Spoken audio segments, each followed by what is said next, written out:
This is my good friend Jason DeBono.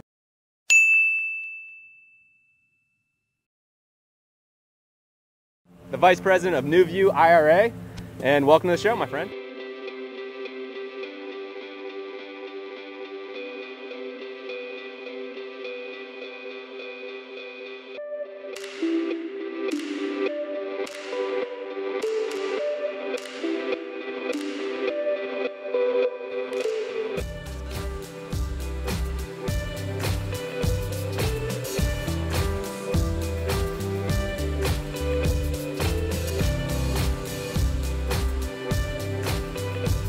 How you feeling? I feel like I'm chasing you quite a bit today, but I'm feeling okay. I feel like I'm coming around. You know what? We should probably just stop here. I mean, I'm even after two, that doesn't happen. But all right, so let's talk a little bit about the benefits of buying a rental property in your IRA. Can you kind of walk us through those? Yeah, happy to. You know, I mentioned a little bit last hole, you know, one of the things that rental property does for a lot of our clients is it allows them to buy what they know. And so they're not necessarily tied to a stock going up or going down. And I don't know, you know, how well people following us today or watching the market, but, you know, there's nothing like living in an environment where one tweet could cause the market to go up or go down 600 points in a day. You know, we're seeing that play out, and you know, the idea of stock investing has really gotten away from fundamentals and gotten into emotion, and that's a real hard place to be. The beauty of real estate, when you look at rental real estate, is in my opinion, it does two things for you. Number one, it stores value, and I say stores is kind of a specific, deliberate word because it may not go up or go down, but I think we'd all agree real estate doesn't go to zero. It does have points where it goes up and where it goes down, but it's a store of value. But what rental real estate provides that really no other investment can is a store of value along with income. And if you look back, going back, and I've been doing this since 2005, I've seen cycles, especially in the real estate market here in Florida. And you know, our clients that bought real estate in 2008, a lot of our, you know, people would say, well, gosh, they must be, you know, so upset. And our clients were renting property in 2009 and 10 for more than they were renting it in 2008. So while they couldn't sell the property and make a profit, their rental proceeds and rate of return was actually going up and has continued to grow. And that store of value has gotten bigger and bigger. So we have clients today that can cash out, and not only have they made an 8 or 12 or 14, in some places 20% return on their rent year over year, but they've also got a 5, 7, 10, and 12% kicker in appreciation if they want to sell and realize it. So, you know, we view real estate as not necessarily the end-all, be-all, best investment in the world, but there's very few investments that can store value for you and generate rate of return for you. You know, what you're just describing there, the 2008 investor, that's this guy. I started in 2006 when the market was on fire, bought all those rental properties at the height of the market, and then the market dropped 35% from peak to trough in terms of home prices. But the reason that I didn't really care about it is because it did not affect the rental prices, right? The rents are what attracted me to this investment, and I knew I'd be holding on to it for much longer than 10 years, 20 years. So I bought 40 rental properties back in the day.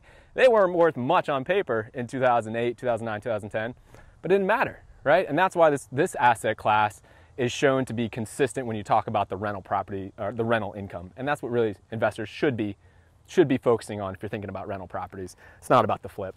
Yeah, and most of the buzz in the media, and if you rely solely on the media for any sort of investment advice, whether it be stocks, bonds, or real estate, you're always going to be about 6 months behind the world.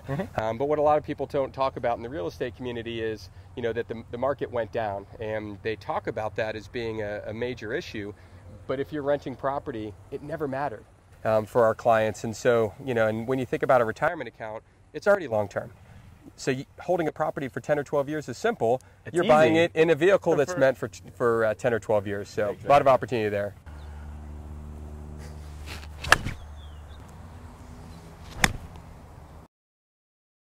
So how do you find a lot of your properties that you guys manage? Because, you know, and when I hear numbers like 3,000 properties, I'm obviously incredibly impressed. You know, we work with you know, hundreds and thousands of groups, and most of them would kill to have over 1,000 properties. So what, you know, not so much the secret sauce, but what do you do to find them, and what sets, you know, JWB apart? You know, I think at the core of everything we've done to build up our numbers, it has been more important to bring on the right client. So like the numbers for me, when I hear about other groups that have 10 times more than us, you know, or 10 times less than us, you know, what always really impresses me is the type of clients that they're bringing on.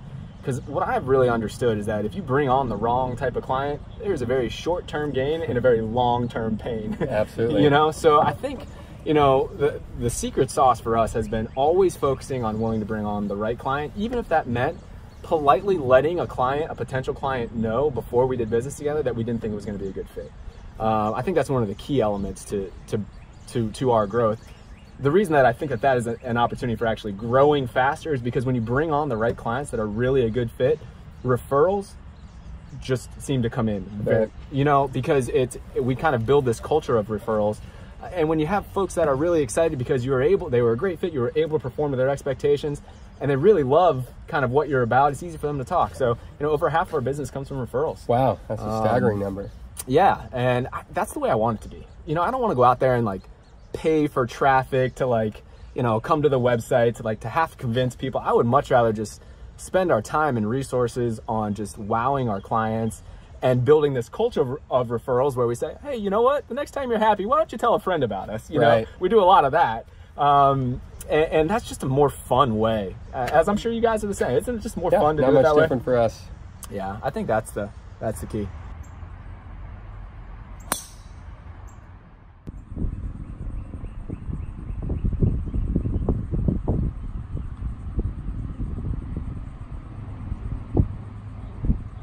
Go ball. Oh, nice shot, Greg. There you go.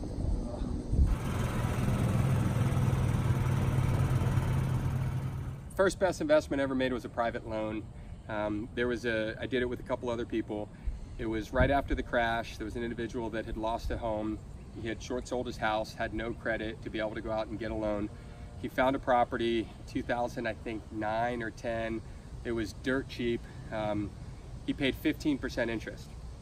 It was every mailbox money, every single month, no hesitation. The easiest money I've ever made. After 5 years, he refinanced.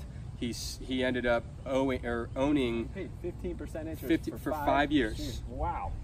He ended up having that piece of real estate. He refinanced us out. Couldn't have been more thankful because that property had doubled in value. So the 15% for him was a small cost of business, and the 15% represented a phenomenal revenue stream for us. And it was the whole time, not only did I have the mailbox money, but I had the solace of waking up every day knowing that it was secured by real estate. So even if he defaulted, remember that Lynn Energy investment I talked about? I had no backup. I had no collateral. I didn't get any of the assets. All the lending creditors did. They're a lot higher on the capital stack. So that to me was one of my best investments because it was great passive mailbox money. And, hopefully continue to hit some base hits and occasionally get a home run. I think that's what it is. It comes down to assets that are consistent and that pay for themselves, right? I mean, so private lending is something that I love to do as well. And the thing about it is people say, oh, well, are you too top heavy in real estate?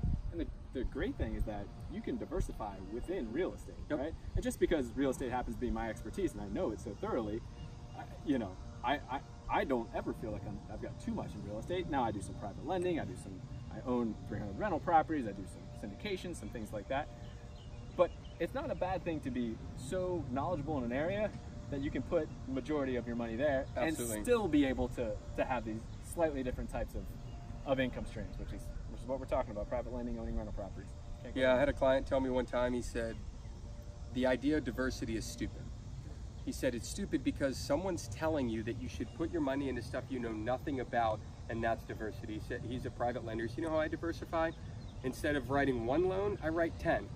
And I take pieces of those. And he said that diversity has served him well over 30, 40 years. He's got a very sizable IRA, and it's because he didn't focus on, checking off boxes from an investment philosophy. He focused on knowledge, education in a market, and then he went and executed within that market. And I think that'd be my advice to each and every one of you guys is, number one, don't try to hit home runs. If you think about the way baseball works, the stat line that nobody really realizes, but home run hitters always lead the league in what? Strikeouts. Strikeouts, baby. And that's a real risky proposition. And when you're betting your retirement on home runs, you can't afford strikeouts. So, you know, go for base hits, right? You'll occasionally hit a double, you'll occasionally hit a triple, you may hit a home run, and who knows, you may even hit a grand slam, but you do it with a base hit mentality. And then understand what you're investing into. If you're gonna go, if you look at me and tell me you like stocks and bonds and you understand them, go put your money there.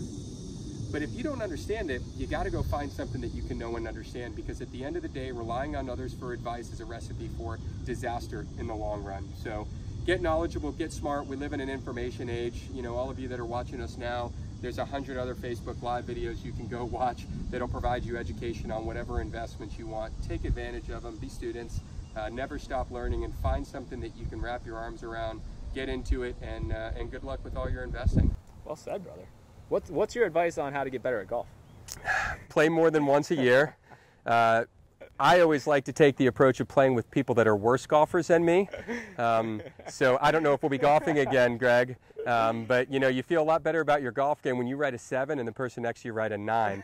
It doesn't feel as good when you write a 7 and someone writes a 4. So, but guys, pay close attention. This is hole number 9, and this is my last chance to earn honors, and I am going to give it everything I have so I can hopefully hold that it's a brand new hole until the next time we play. So but I have to kick it. you've got to get us started.